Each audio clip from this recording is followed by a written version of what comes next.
Well, hello there. Welcome back. Frantz Kantor here, cartoonist, illustrator, etc., etc., etc. And I'm going to do another drawing. So the subject of today's drawing is going to be. Let me see if I can find a blue pencil. I haven't got one. Doesn't matter. I'll use this. This lovely lady here. So let's see if I can get the. Nope. Won't allow me to do that. Okay, fine. Lucille Ball. So let's try to get to the chase here. I'll go through these pictures. I'll start them. Actually, let's go back to the Wikipedia page. I'll just tell you some brief notes about her. Okay, so she was actually born Lucille Desiree Ball. For some reason, 1911. She passed away in 1989. So she's been in TV shows like I Love Lucy, The Lucy Show, Here's Lucy, and Life with Lucy. That's been her long career, and she was married to Desi Arnaz. So they actually made a couple of films together too. The Long Long Trailer, 1953, which is actually pretty good. And I think in Too Many Girls, 1940. So she's been in quite a few films and television appearances, but mostly it would be The Lucy Show. This is a lovely Al Hirschfeld caricature cartoon of them both together. You can see their working dynamics. It's quite nice. This is from I Love Lucy comic. So she did they were appeared in comics. Obviously, a lot of the comedians that had shows like Jerry Lewis and Abbott Costello and Bob Hope had comics as well. Another Hirschfeld caricature, really nice, elegant, beautiful stuff. So Hirschfeld obviously captures the essence of the characters, sort of reduces them down into some simple elements. It's really nice. This is Dave Woodman. Again, reducing everything down into some similar elements. This is Hirschfeld, again, in colour. He did a lot of TV guide covers. Beautiful style. You can see the beautiful red of the hair. So, this is another Al Hirschfeld. You can tell with the distinctive line work. So, yeah. So, okay, she was best known for her incredible range of expressions. And, this is just like some of them.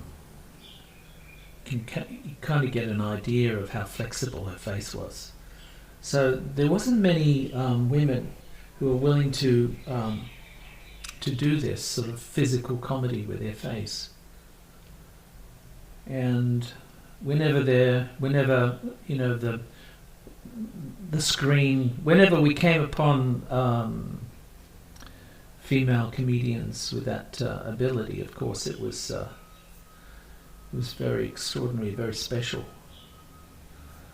Here she is channeling Chaplin. This was an excerpt from her TV show. Her TV show was produced by her and husband, and they really had an opportunity to push the envelope in many ways. So there's quite a long love affair with American TV, American audiences, and Lucy. She was just so inventive, I think, as a character. So no one had seen this before. Women had kind of been very low-key or very demure in television shows prior to this. Occasionally you have like a female character, and she played this as well, like a female sidekick to a comedian in a movie. But this is the first time that they were actually used to, star in the television show. I like this photograph. It's kind of like her signature eyebrow up expression and a nice shot of this sort of 40s teased hairdo. I think it's like a roll, like a croissant type of thing. So I'm going to be using this. I quite like this shot. Also, you could tell that there's an over spray or an over paste of the lips to create this artificial Betty Boop look. The lips are not as voluptuous as this, it's just the lipstick. So that's an interesting thing as well. So, you know, I mean, comparing that shot to that, it's hard to believe it's the same person. So, you know, that's a 1940s, very elegant Metro-Goldwyn-Mayer publicity photograph. This is probably, arguably, her most famous episode where they swap jobs with her husband. And the Mertzes also swap jobs, a female-male role reversal. So she's the breadwinner, and Ricky and the Mertz. I forget the guy's name. They swap jobs with the wife, so she goes out and earns, and they look after the house. This was a particularly nice episode. Again, they sort of they're in a candy wrapping conveyor belt, like in a candy factory. So it's pretty good. Yeah, so she's a very one of a kind. I don't think many people are like this, and she's very aware. The thing about Lucy is that she's very aware of this, these eyes. You know, the iconic eyes. So, like Chaplin, she played that for the camera. So Chaplin had this incredible clarity with his face. Of course, it was, you know, back in the days of silent film, of course, which was pancake makeup and painted on mustaches and things like that. So this is a little bit different. But again, you know, you can see that there's an incredible amount of energy and the ability for someone to, that's an extraordinary shot, someone to, you know, take the mickey out of themselves and produce this incredible amount of honesty on screen with just something else. Very extraordinary. I mean, comparatively, it's her very young, in the 30s. That's her with Ricky. This is an extraordinary one. This is Basil Wolverton. And you know, he had this incredible technique, this stippling. That's her in her later days. Again, you know, the overspray of the lips. Okay, all right. Let's go back to our redhead pick, and we'll try and do justice to it. Okay, so what I've done is I've created this thumbnail, and I quite like this. There's there's a simplicity and a beautiful rhythm in her in this pose. You know, she does this artificial pouting, and she doesn't have the right sort of she doesn't have that exaggerated pout in any case, a natural pout. It's just something that she creates to help express the character. So some of the features of this is obviously the hair, the curly ponytail at the back, the 1940s volume at the front, this sort of this roll, not a corn roll, a roll, bread roll type of effect. I don't know the name of it, but it's very iconic and appropriate for her, I think. We'll have her lean into the picture. The other thing I wanted to say was So that's the sort of shape that I'm going to be getting. Now I'm going to concentrate in the mask area, of course, which is the eyes and the nose and the mouth. So what that means is there's a relationship between all of these that go on beyond the actual proportions. So apart from the proportions, there's a dialogue between them. There's a kind of a building a relationship. So when you're drawing one, you have to keep an eye on how it affects the relationship with the rest of the elements. Okay, so I've taken the opportunity to transfer this, I just sketched up this thumbnail, which I quite like. I kind of like this too, but I think this is probably a little bit too simplified for us. I like this sort of straight shape down to the lips, which I'm trying to get here. So I've kind of taken this and I've expanded it up here, and I've actually done a lot of working out of the shapes for her, and I think we can kind of get a move on with her details. Actually, I might just before I do anything, I might just jump in with the black. Just want to make sure that I get, because she's got very distinctive eyes. Her eyes are her biggest feature. So they're very, very distinctive, and I need to keep them relevant, so they have to be the right sort of tone. Right, so this is I'm using a white pencil, black pencil, and brown pencils, sort of a reddish brown pencils for this this drawing. Okay, so, and obviously toned paper. So rather than white paper, we've got tone paper. So the tone is actually helping establish the light and dark. So throw another light on here, maybe. Yeah, will do. All right.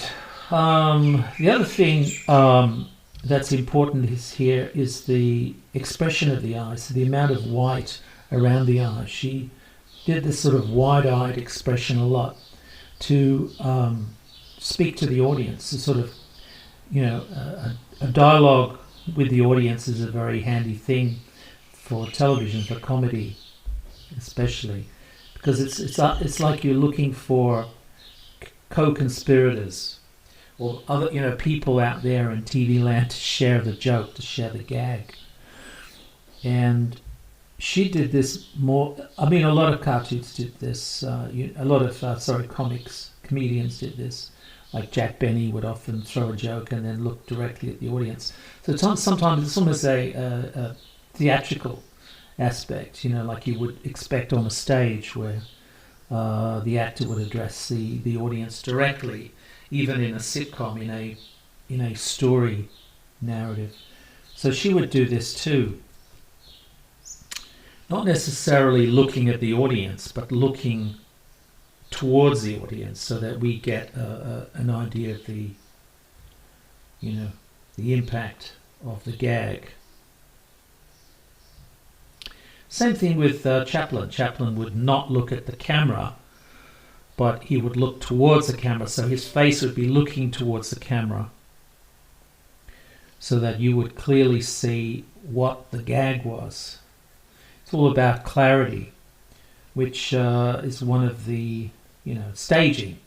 It's one of the 12 principles of animation.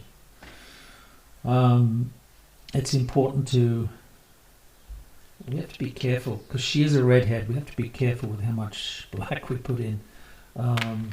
Luckily, I've got this Tuscan red, which is a reddish brown pencil, which is going to help warm the pencil lines a little bit for me. All right, here we go.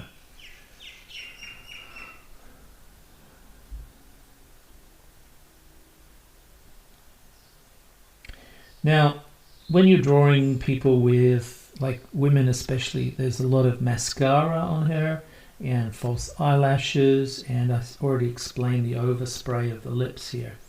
As her lip line is actually here.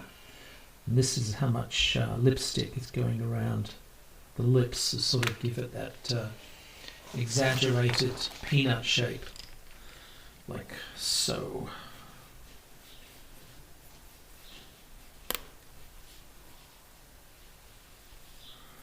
That's the shape.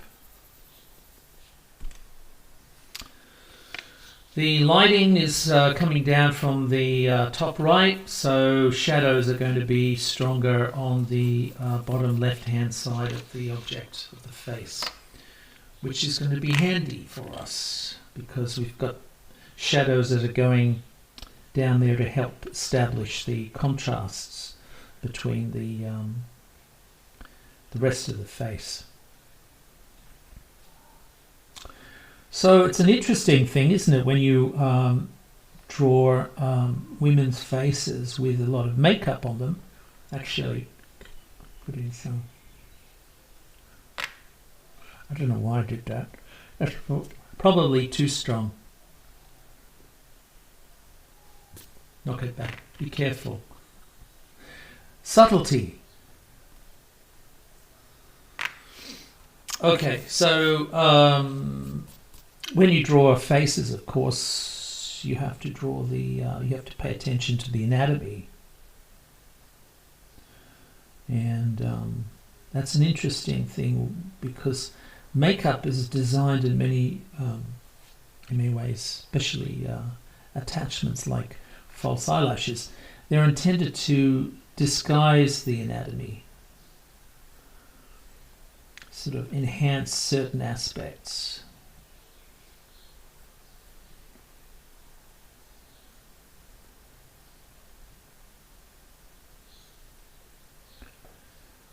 So that's very important.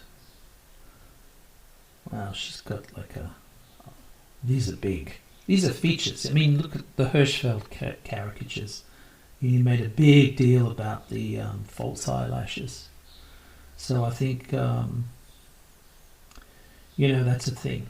So makeup, like theatrical makeup, it achieves the same thing, to exaggerate, to highlight certain aspects and hide others. So her lips, for example, are thinner than they're portrayed by the makeup. So it's an artificial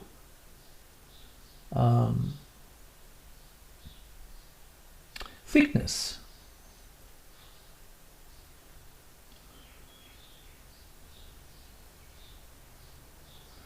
A little bit of mascara on the lower lids, lower eyelashes as well.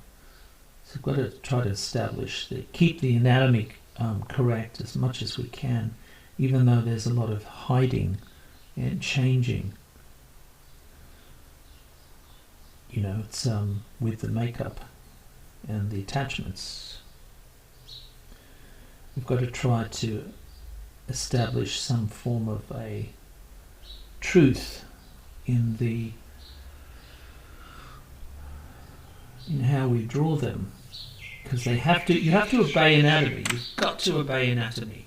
That's the most important thing.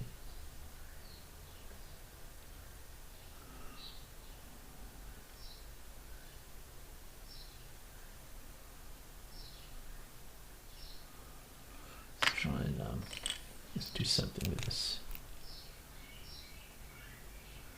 So these are spots probably intended to create these highlights inside the eyes because they show a lot of personality. They show a lot of the glossiness of the eyeball, the sclera, the white of the eye, or the surface of the eyeball itself. It's got a lovely shape here, her nose. And even though she's got a lot of powder on her face, I need to bring it back into a realistic context, because As I said, makeup is designed to hide some things and create an artificial element. And we need to keep that in mind when we're drawing a face like this. It's like if you imagine drawing, if you have to draw a clown's face, a clown's makeup hides, most of the features. But you can't draw just the makeup, you've got to draw the face. So you've got to be able to find the face underneath the features, underneath the makeup.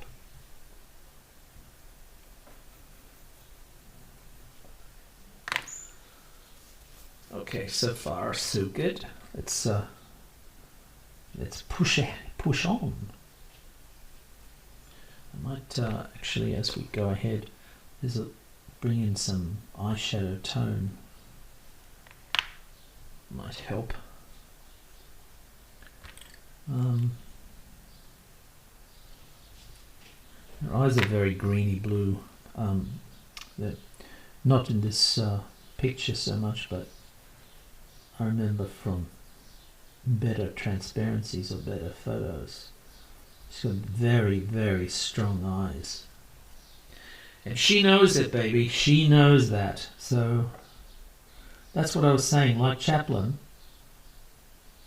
could play to the camera and make you feel what he's feeling. So, they share those emotions with the audience. It's a gift. It's like a superpower that good comedians and good actors have. And Chaplin was like a master of it. He was a master of that medium. You got to remember too, the early days of cinema. There was a lot of unknowns, right? So people were thinking, is it like stage? So early cinema was more or less like filming a stage, like the Méliès theatrical films, early theatrical films. They had a very stagecraft attribute to them, and that meant that it was totally artificial. So it's not cinema verite. This is cinema bullshit. This is totally made up. It's a totally created artificial, world and a narrative that bore no resemblance to reality, which is what you'd expect in a play. Plays are not real. They're not meant to be real. I mean, you could get realistic drama, like Death of a Salesman or something, but still, at the end of the day, it is an artificial world that you're creating. And it's the same thing with the early days of cinema, and indeed with Chaplin, and to many respects with Lucy.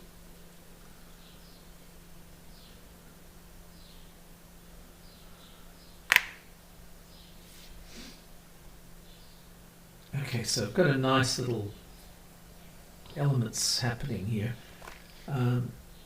If, by the way, you're watching this on Facebook, of course, there's this the longer version. We can see the reference on YouTube, so I would ask you to watch it on YouTube if you have the chance. Definitely get more of an idea of the process. Okie doke. So I've made a few changes. Oh, let's go back into the eye over here. All right. So again, we're looking at finding the structure underneath the makeup. There's a lot of makeup here, and we've got to look at that, especially the structure of the eyelashes, which I'll explain in a sec. Just get over this.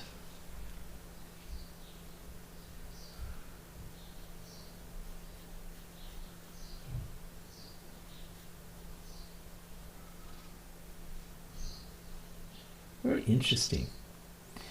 Very interesting face. So, again, you know, it's somebody who knows her abilities and know what her face can do, and is not afraid to use that.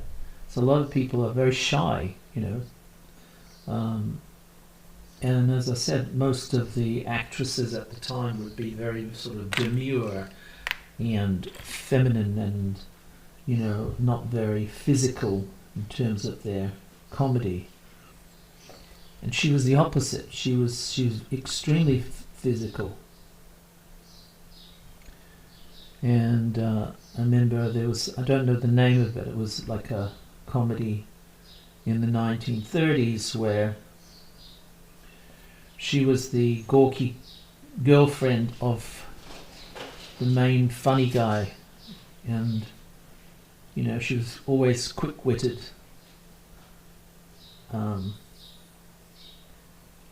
always with the snappy answers to stupid questions, and very clever. So the brains of the outfit, but still very physical. So you know, she could do falls, she could do physical comedy as well. Okay, so here we go. We've got to complement the curvature of these eyebrows, of these eyelashes over there. So let's try to sort of establish what we're talking about here. So if you have the eye,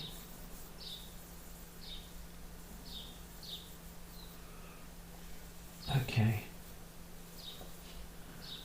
there's the eye, the iris, the reflection. Darken a little bit, make it clearer. Alright, there's a few things happening. There's an underside of the eyelid which is visible. If it's not, it should be from this angle.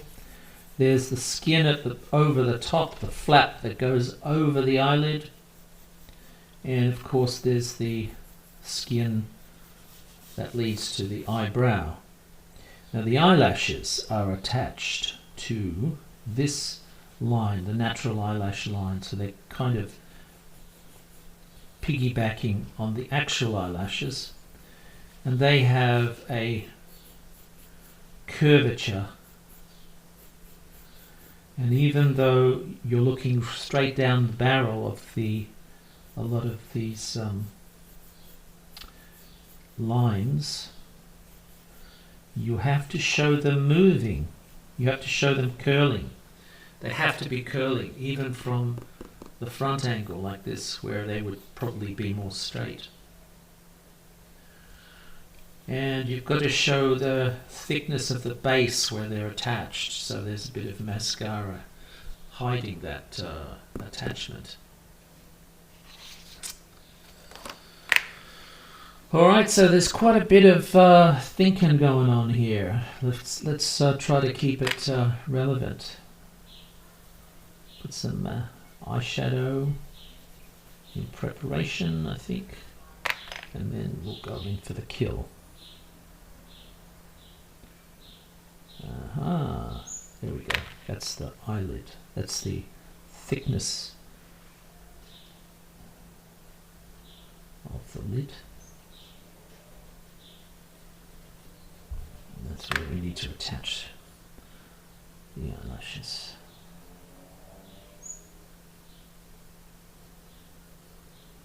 Okie dokie. So far, so good. Alright.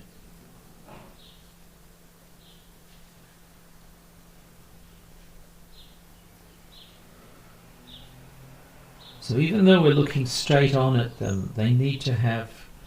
Actually, I don't like that line going over there too. It's bugging me. It's disturbing me. Okay.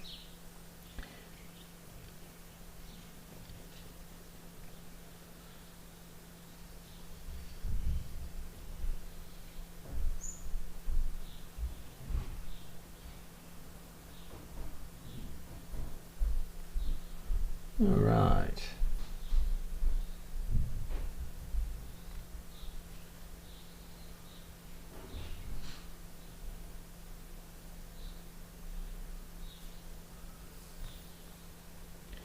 thin those points out a bit. Oh, it's gone thick again. Thin it out.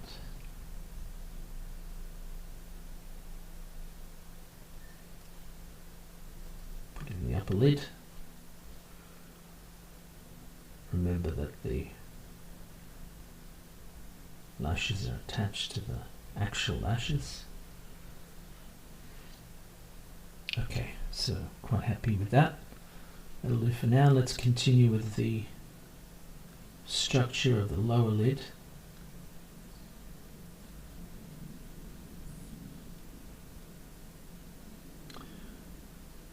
Help out her natural lower eyelashes a little bit. There's a tiny bit of mascara on them. Most of the effect is on the upper lashes, which is what you'd expect.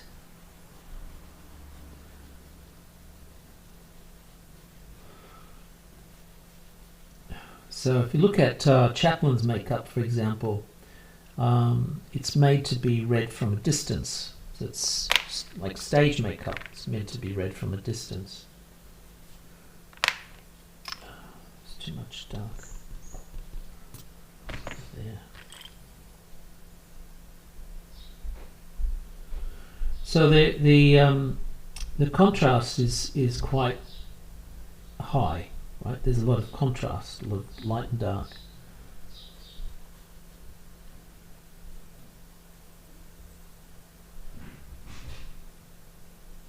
Cool. Okay, I like that. That's good. That'll do. That will do. Bring in some of the warmth of the pencil. Soften some of this a little bit. Keep it within the right amount of contrast.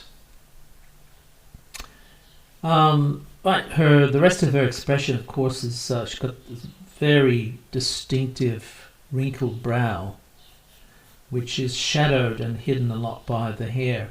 Her hair actually comes down quite low on her brow, sort of very werewolfish in a way, which is kind of cute. That low brow fuzz, the low brow fur, looks very childlike. So if you had like a high brow, a high forehead, it would look very intelligent. But the low forehead, like this, makes her look very childlike, which enhances her humor, enhances her childlike characteristics. Right, so it's just a matter of building up the right amount of contrasting tones here. We're going to hit this with the Tuscan red up here in a second, but we just need to get some clarity with the pencil first before we do that. So her face, her hair anyways, is quite close to her forehead, sort of, and in her temples and things. So she's got quite a hirsute look in many ways, which is cute. It's kind of a nice, cute little thing. As I said, it looks makes her look more childlike, more innocent. So, rather than scheming or plotting or anything like that, it makes her look more mischievous.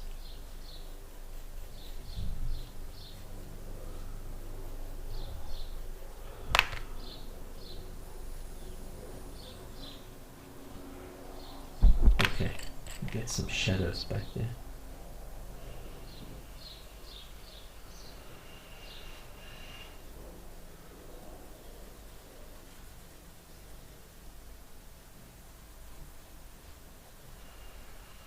All right. So you can see that we're working with the black pencil to establish a hierarchy between the light and the dark. Light to dark. I quite like this. I'm glad I picked this pose. I think it's quite distinctive, and when you do a caricature of somebody, you want it to be recognizable. One of those elements that makes it recognizable, somebody starting their car, is finding the expressions that's kind of distinctive to the personality. You know, a look that they use a lot. It's kind of helpful.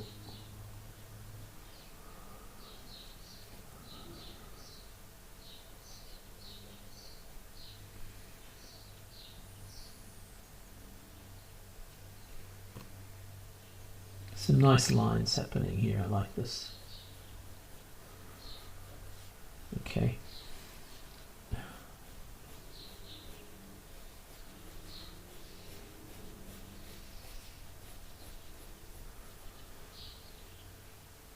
Yeah, that's good.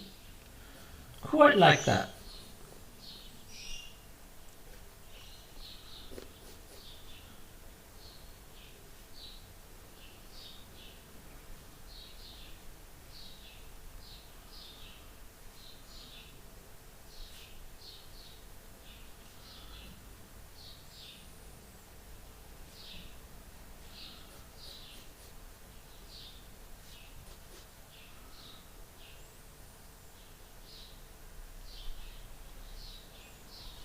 So this isn't the outfit that she's in the reference. This is something that I've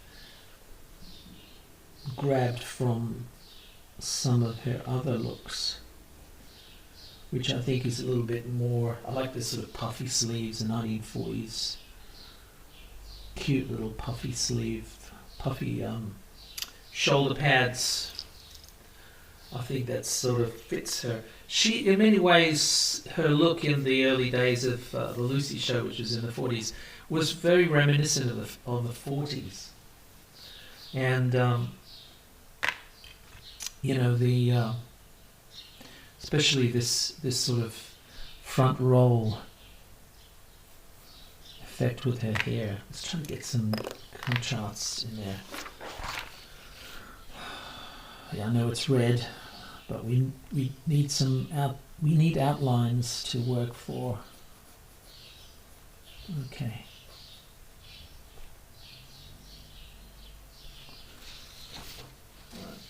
While we're here, may as well fix up the frame. So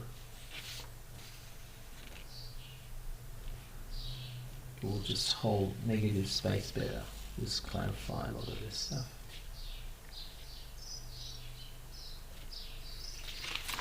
It's a bit nervous doing her at first, because I thought that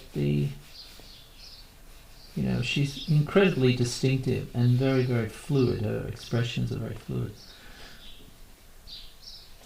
So I wasn't sure if I could come up with something that is distinctive in terms of her expression. I wasn't quite sure whether this was the right sort of choice, you know. Surprisingly, there's very little photographs of her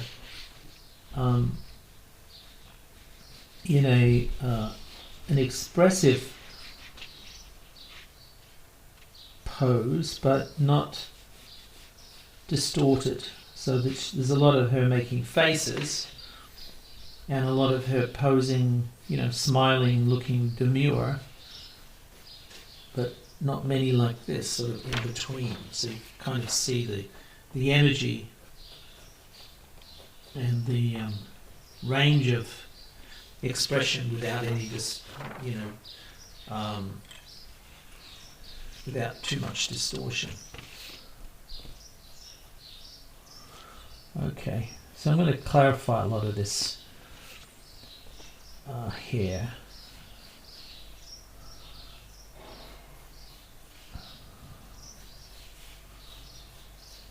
Okay, that'll do. As I said, it's a red hair, so I've got to be careful how much black you put in there. So the shadows will not really be black, you know, in such red hair.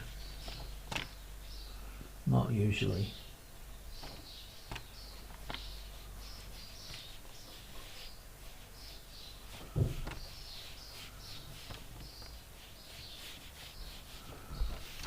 Alright, there we go. So I'm simplifying a lot of the shapes here as well. I do need that bread roll effect. And of course she's got that ponytail, that updo at the back. So it's either tied or pinned or whatever, I don't know, but that looks very distinctive to me.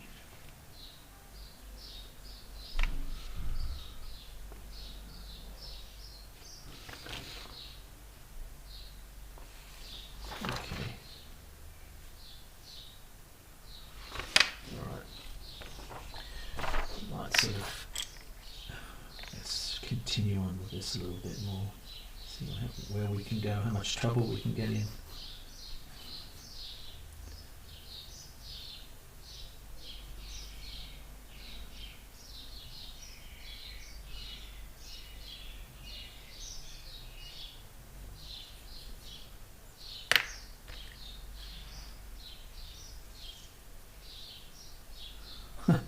Okay, Tuscan red, why not?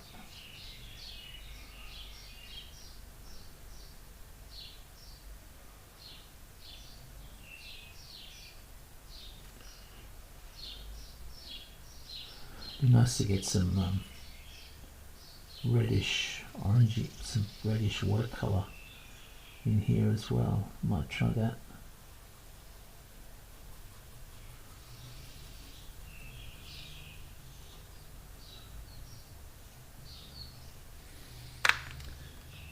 Alright, so there's a bit of shadow coming in from the lip down there, so put that in.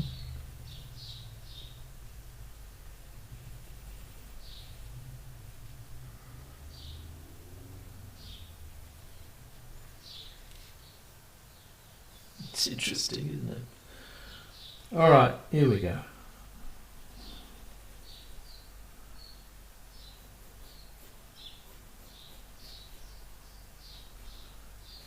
Some wayward hairs coming down her nape, her neck, back of her neck.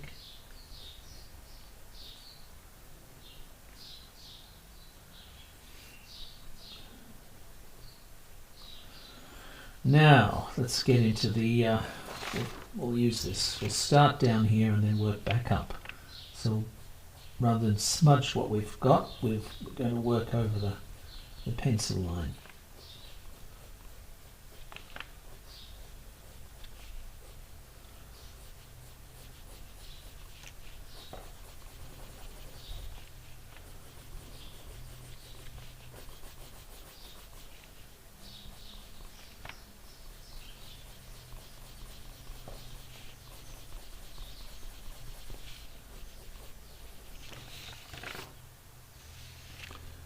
So far so good.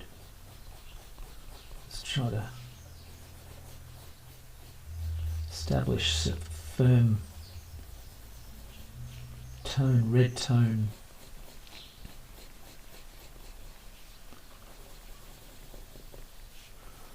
We can use the texture of the paper for our advantage. That would be good too. All right, okay.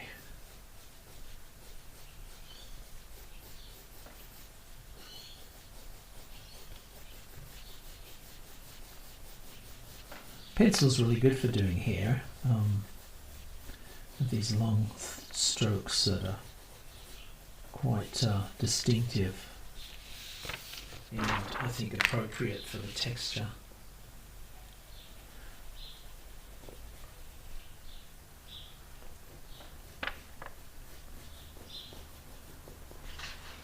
Let's try to get this one happening. Bit of shadows. help with the contrast, like what I did here.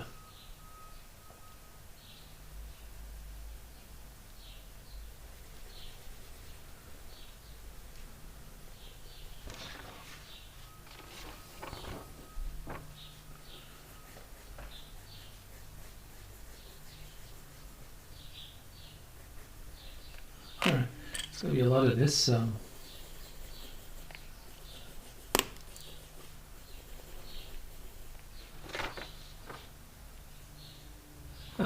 Okay. I'm going to be here for a while, I think. I think the pencil is... there's a lot of hair. And that's it. There's nothing much you can do about that.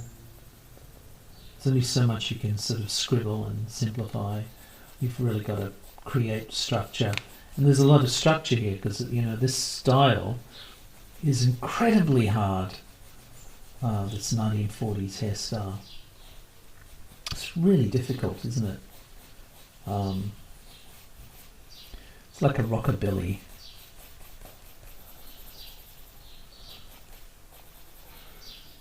Just before rockabilly.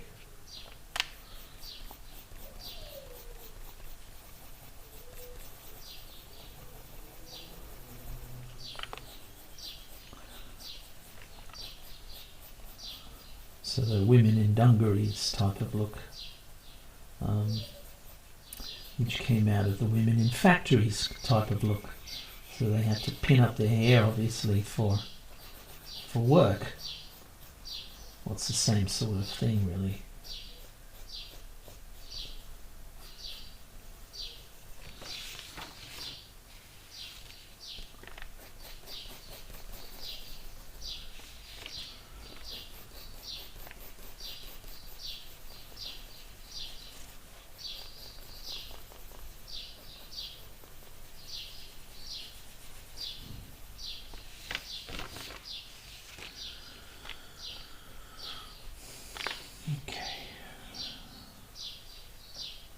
Warm some of this darker pencil in here too. So pencil, you know, even working on tone paper here, it's a matter of building up the contrasts, and you know, the contrasts obviously help to delineate all of the features that you want. And create the right sort of effect.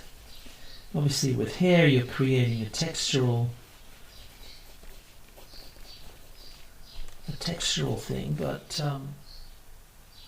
you're also creating tone, because, you know, this is red hair, pale skin, right, is a contrast. And you've got to be able to affect that. You've got to create that with a pencil, and it's got to look hairy. It's got to look like hair as much as you can.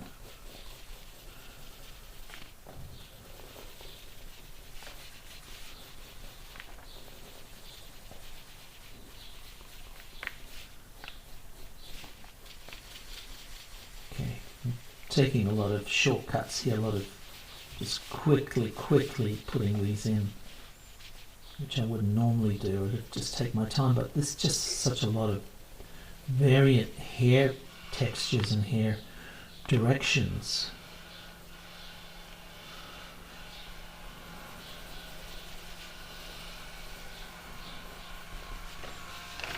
Alright, so get back with the orange.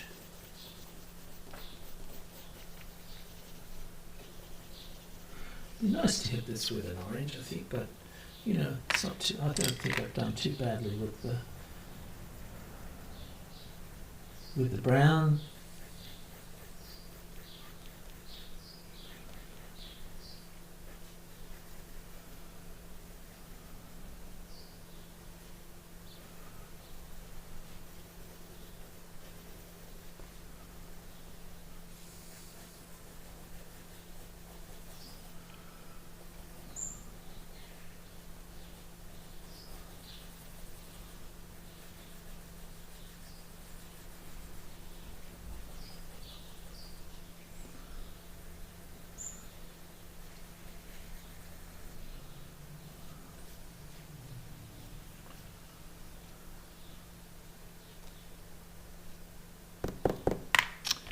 Okay, so let's build up some more highlights here and help her out. Let's give the lady a bit of a hand with building up the drama of her expression. So the white pencil I'm not colouring in, I'm just sort of picking out from the grey tone a little bit of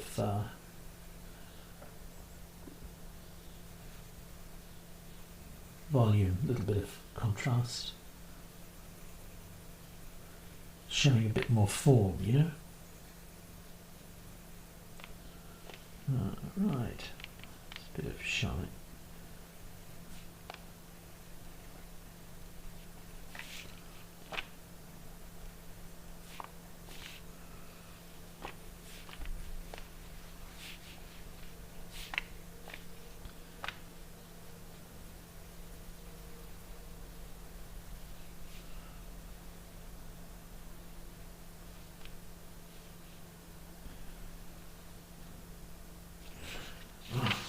Number one rule: never take anything for granted. With always look at the reference material in front of you. So I've just made too much shadow inside the ear, because the ear is oily, and what that means is it has reflective properties inside the shell, inside this shape. All right, so that's what I'm looking for.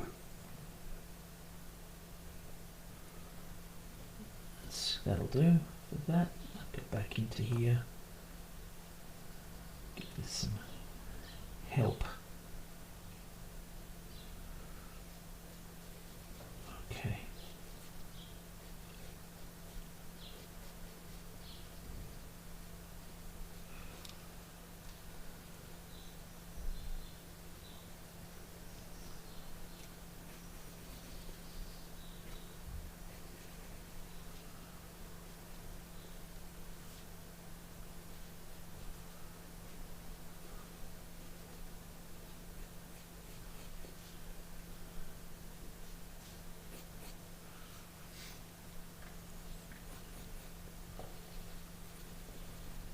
Okay, here we go.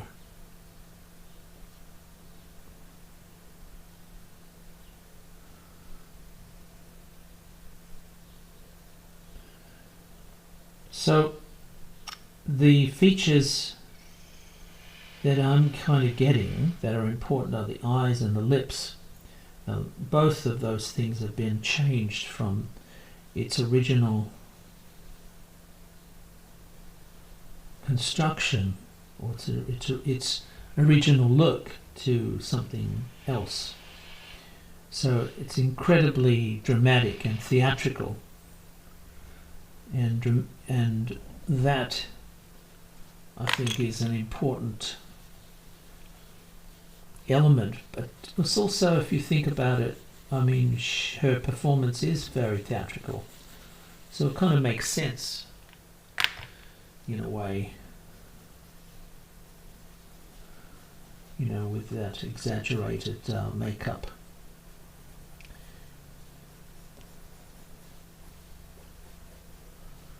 It seems appropriate. Okay, so she's got a bit of. Let's continue with some more shine. This is the lower part of the lid, which is visible against the roundness of the eyeball. What else is some area of shine coming down to the nose, of course. And there's a distinct indication of the cheek around the mouth.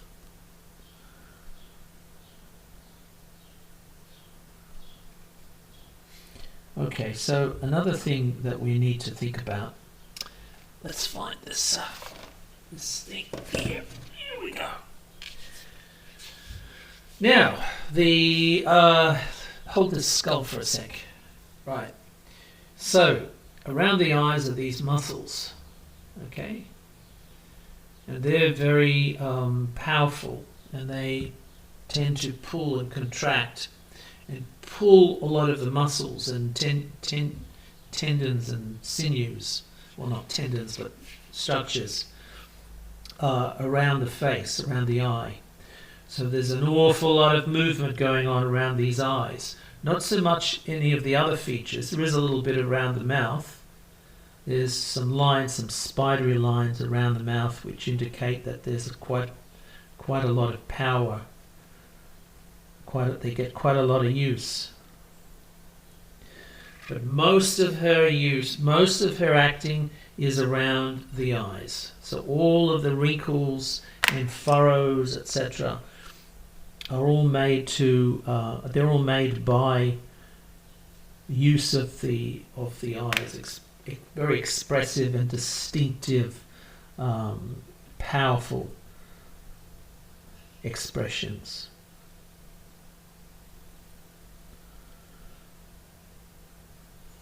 So the other thing I wanted to say was,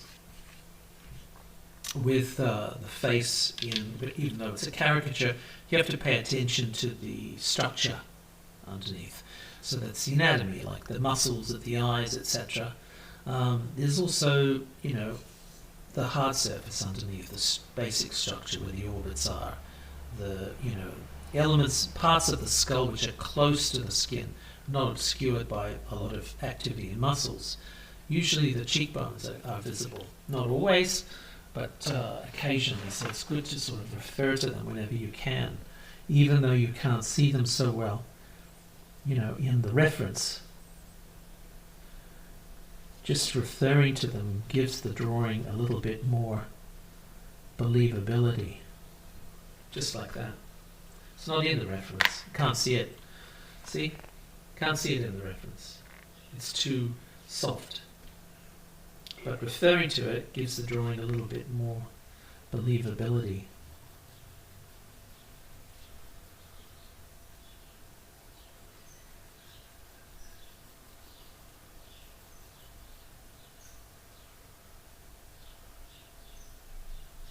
Yeah, that'll do. Quite like it. Alright, so the rest is just really picking up a few highlights here and there, and reflected lights maybe, would be good. See what we can do.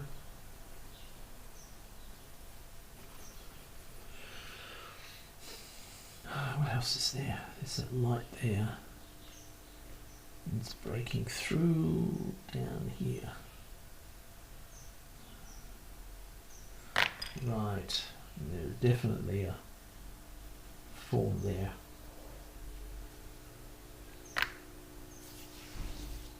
So far so good. Alright, so like we did with these reflections in the eye, I'm going to start to pick out some elements of contrast here and there, but not a lot, because we have to sort of keep it within reasonable, realistic bounds. So realistic amounts.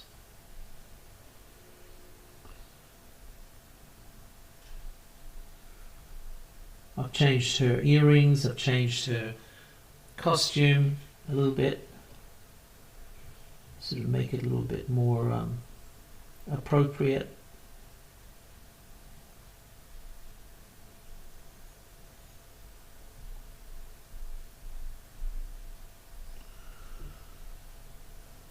Okay.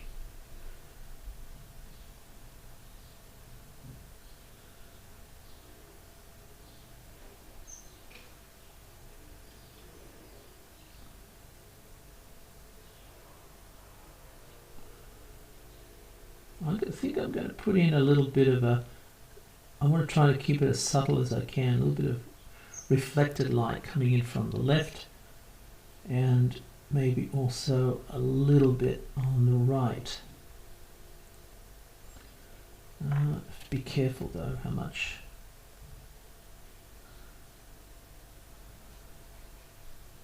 Just a little bit over here.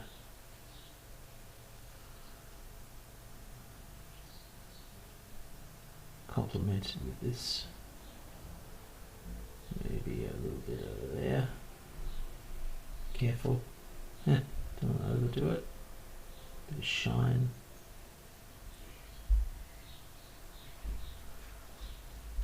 This, of course, is a Posca. It's a white paint pen.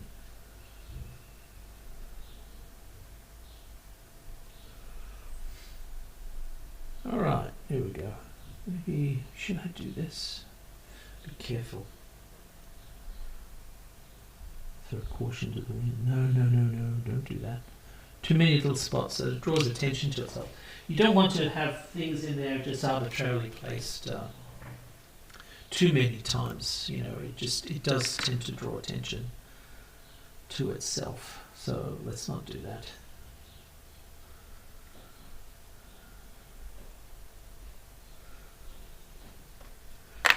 What else can I use this?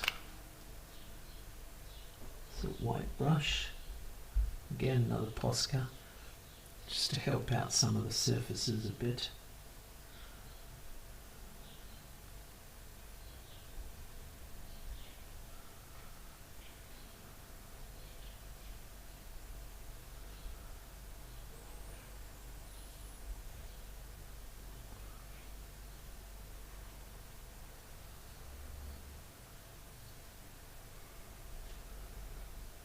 That's kind of nice, I think.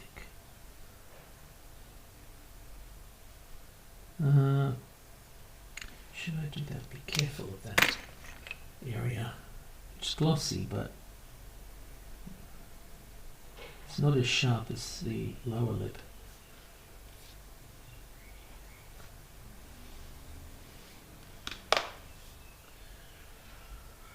Yeah, I'm quite happy with that. Let's try and use a little bit of artistic license. Now, I have to be careful with the hair because, you know, that is red after all. So if you put too much black there, it'll kind of change its properties.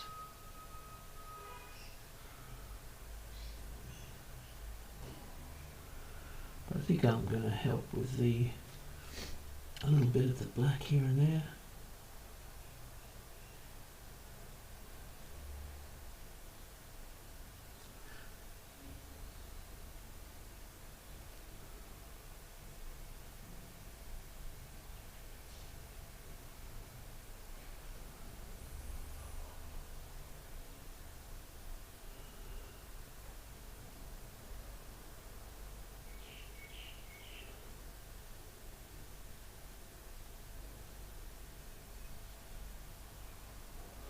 So these thick and thin lines, which I worked out with the pencil, I'm just making them a little bit more stronger.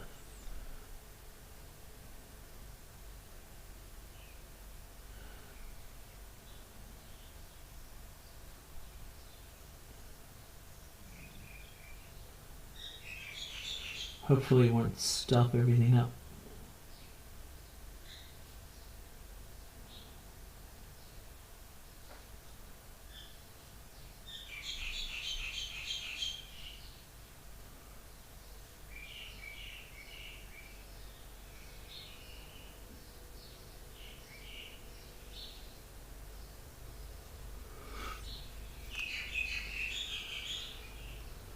Okay, good. All right, so I think I might paint this in while I'm here.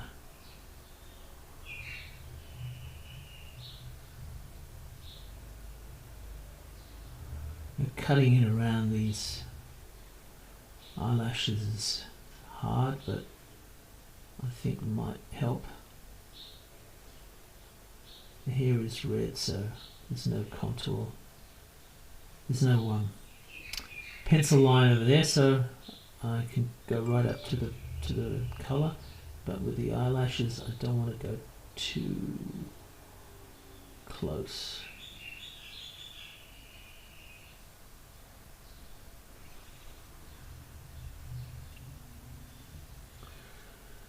All right.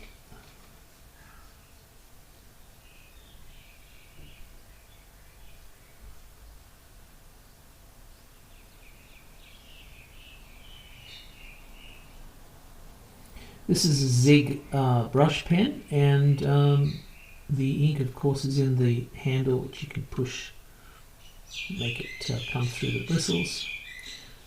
It's the same as using an Indian ink. Really, you just sort of, instead of dipping the brush in gouache or Indian ink, you're just squeezing the pigment, the ink out of the handle.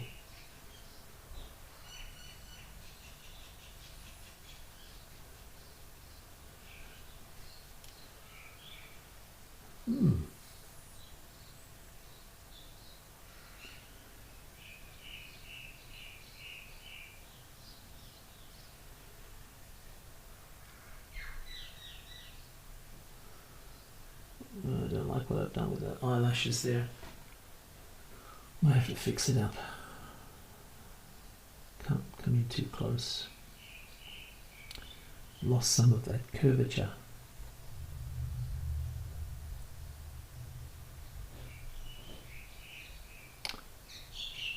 Alright, so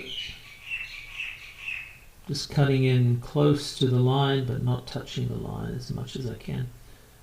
On the contour around her, just so that I don't lose that thick and thin look that I've established with that line. I'm just cutting in here, but I'll fill it in with a bigger pen, a brush pen.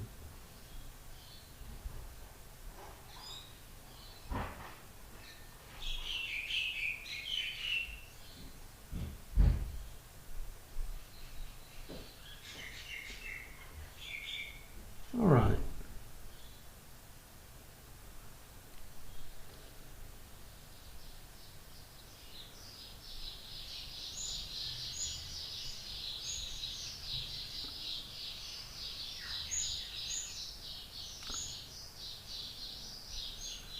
You can tell it's spring, can't you? You hear all the birds.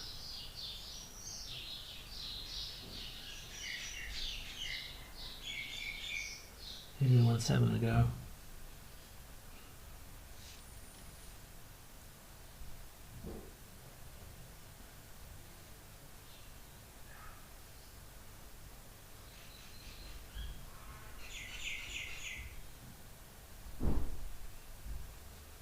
All right, there we go. So let's go with the.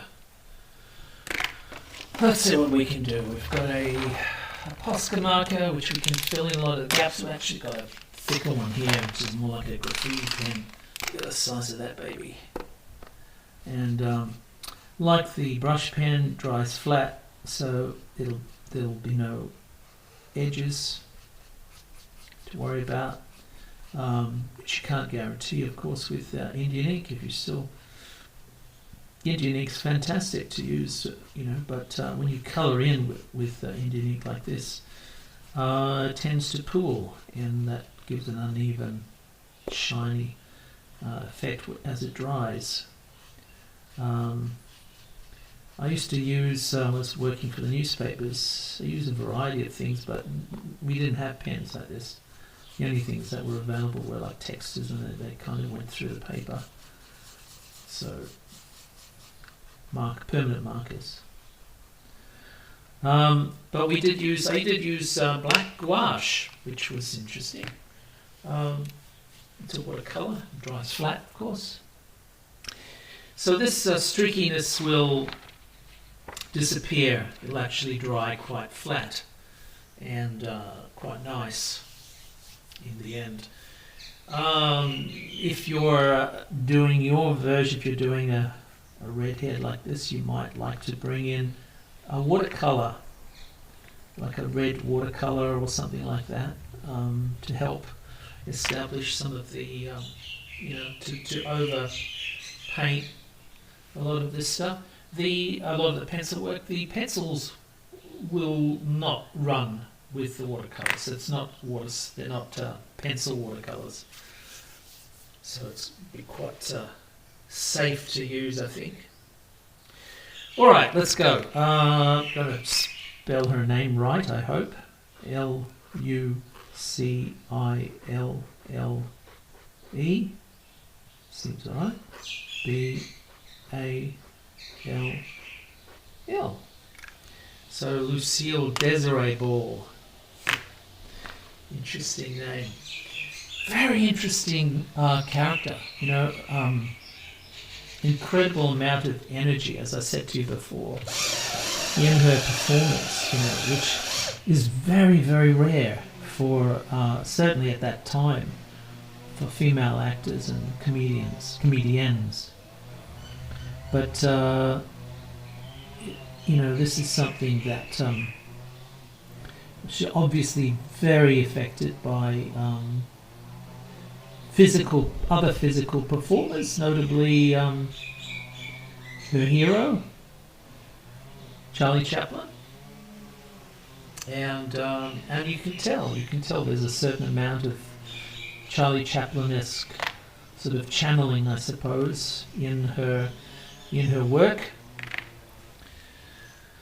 All right, so that's it. That's Lucille Ball. So this is the Lucy that I've worked from, and this is my version of Lucy. And if you can compare her to, there she is.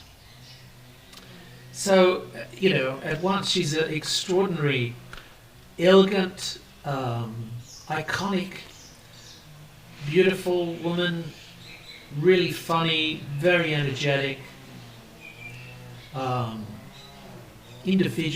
individual. And, we're just really lucky to I'm very lucky to have seen her work. You can enjoy her work now, of course, on, DVD collections and things on YouTube. I do charge you though to really get into her physical comedy rather than her walk-ons. When she was later on in her life, even with the movies, she was just more of a almost, I wouldn't say she phoned in the performance, but she's more of an actress. This stage, the early days of the Lucy, first season. Very physical performance, very physical, very iconic, and groundbreaking work. So to actually see her do this is incredibly, exciting and rewarding. So I do charge you to have a look at her early work, and you'll enjoy it. All right. So this is Frantz Kantor saying, "I will catch you on the flip side."